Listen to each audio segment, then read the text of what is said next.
Away som sri way thum na lai mi punni thong ni le kum kul kum khat nau hong tha nikul zat tani kapun hoi lai mi pun vel te na ni ni kan mi punni ni song loi se mi pun dang ni ngai chiao mi kum thar ni bantuk selau ram kul ni bantuk zong selau mi punni se hi lai mi punni hi kan mi phun pu pa na ni chan pakhatin chan pakhata ai kan thil pi ni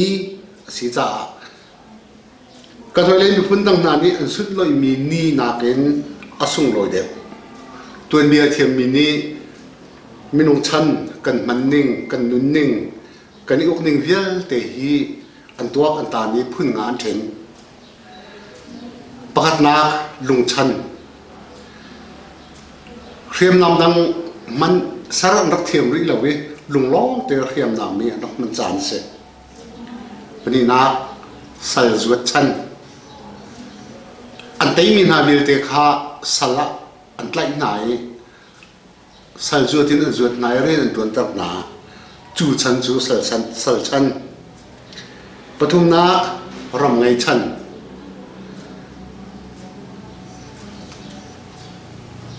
ram mangai mi na ni sal khare an tuan tak nai chu ti ton nol an rang ngai liu chan na se pali nak chu paisa ram but chan mirom ni paisa ram an but ni thil chu ale a hlok kol in chan an rak min liu chan ka se chon adom na ka chon socialist chan na se socialist chan ti mi tu chu ke le ro nak angai mi socialist ni party pakhatin uk chan ka se kan ni ram chu hi chan panga hi aza pi ten kan mandi a cheu ram tu chu ke le ro ning socialist chan a phan lo mi ram tampi ni hin ni tu chun socialist ram hi tlom te long an tang chang chun ha chu tulok Vietnam chak lai Korea Laos le Cuba ase kan ni rama ke le ro ning socialist chu kan kal tak kan tinain ot le ro ning tlai khem ok nak chu som ruk la kum ni kum vào te tha vai khat thong khat la jak bo le som ret priet kum zin tha a vai khat thong ni la kum kul la kum khat nau hong tha a vai khat vai thum kan ton kan ni la rama atung lei uk ning phun ni sal zuat chan le ram ngai chan kha cho hupin thong ka ko le som ri le kum riat tiang kan man chun ha chan lewa kan uk tu chu mi uk boy kan ti nai sal ban tu kun kan zuat lo kan tho piak na an in ka sak piak na zan thing tiang kan nga na ko la phachang kan wong phot piak nai an ina kan nga na nupi an thit ka man oka le satha an du taka an her ni sa kha an uk mi na chung ngai vial te chung khan man ko se an ma an thit ka an ma chung an fa le ni ron chau chu ti chun khan ha akan uk tu in chung khar khan chu kho se lo chu ram ma chun kan rak ma chu chan chu kan rak tan chu ban tu uk na chu an rak du lo cha lai ram thang lei in le tha tlang peng nga pe tak ten an rak dam tha tlang le hoi tu pa na chu an tlai nai an kal pi na an hoi le vial te ni an zu na chu nuwa thong an khum na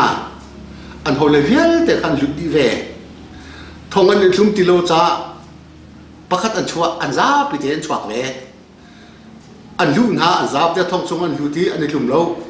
an chuan ha an zap te an chuak ki a chau za kan na nak no ngai ngai na zai ti tu ok on rak mal na lo ti ti tiang chun alok an rak chot na alok sen chongin an rak tu na hi tuan bia tu he chu kum fatin chim na si ko cha ka chim ti le lo chu ti chun a voi tok cha a me za pi ru na khal dingin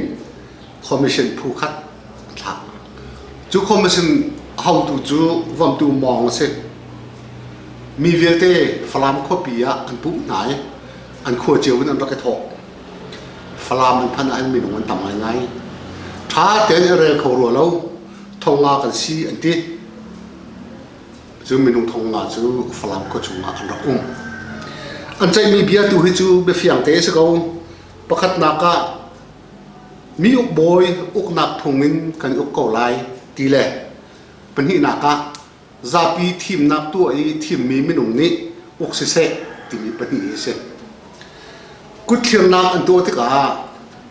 mi uk boy ni kan uk ko se ti mi me hai sari se adang vel te kha rel ti lowin thonga kan si ti chu ti chun me zapi du ningen me zapi thim mi ni uk dingin me ni me thonga me hai sari in atai chu ni chu thokos go som ni priat no hong tha ni kul de se lai ram khoi tu kan chau za masabik Chin Affairs Council anti chu rai kuna cabinet meeting an thutik a lai mi phunni kan ngai a haw ti anti asia zaini sek khara lai mi phunni a chun kan man lai anti tik a ma hi mi uk nak phung an rak tai ye democracy chan hong chu ni te kha thong chu ko samli priat kum February tha nikuli an rak tu mi te kha ma kha lai mi phunni a se ti an thim chu ti chun lai mi phunni ti chu hong chuak lai mi phunni chu hong chu la chang ka ten harna tong chon ve pakhat na ka mi uk boy chungin uk tu boy an chu te ka mi uk boy rin chungin uk tu boy an chu te ka an ma su ni kha lai mi phunni tu an du lo cha amin an thin paparni ti an di seman se lo adik lo mi chu affect lo we mi du lo thak chu sei chan man angu lo pani na koram chunga mi phun pakhat long a lai koram chung mi velte mi phun pakhat kan selai chu cha lai mi phun ni ti chu ase khom lo tia ke le ro na angai mi social stau la ni kan ti cha lai mi phun ni si ti lowen lai ram kul ni tin an kan thin piak chin amiu ta ne si ti lowen chin pi ne in an kan thin piak siman se lo chin chu chin se go goal chu goal se go ka chin chu se go sian chu sian se go chu cha chun chu betik chu alo kho lo chu ti chun lai mi phun ni ti ho chok than pathum na atu thu chu lai ti mi ni akan ko kho lo cha chin tu ni akan ko kho lai mi phun ni si ti lawin chin mi phun ni se ti ase than hoi Chin Affairs Council ni kan mi phun ni cha hi ni theng te an rak thim hi upat lo kan tha lo ti akwa larama democracy a chho ni hi ni theng te an rak thim hi an fim tok an rak tok tan kho tok rom le sal angai mi boy ni sal ben tokin an kan ukna khan za pi thim mi ukna from feudalism to democracy a ithen ni se asiok rum rum sa go ko ni amiutane intimi khi mirang a chawza ni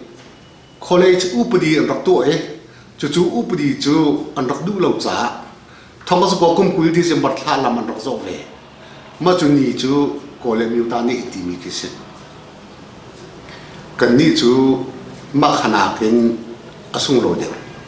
api puam de akaw de angan de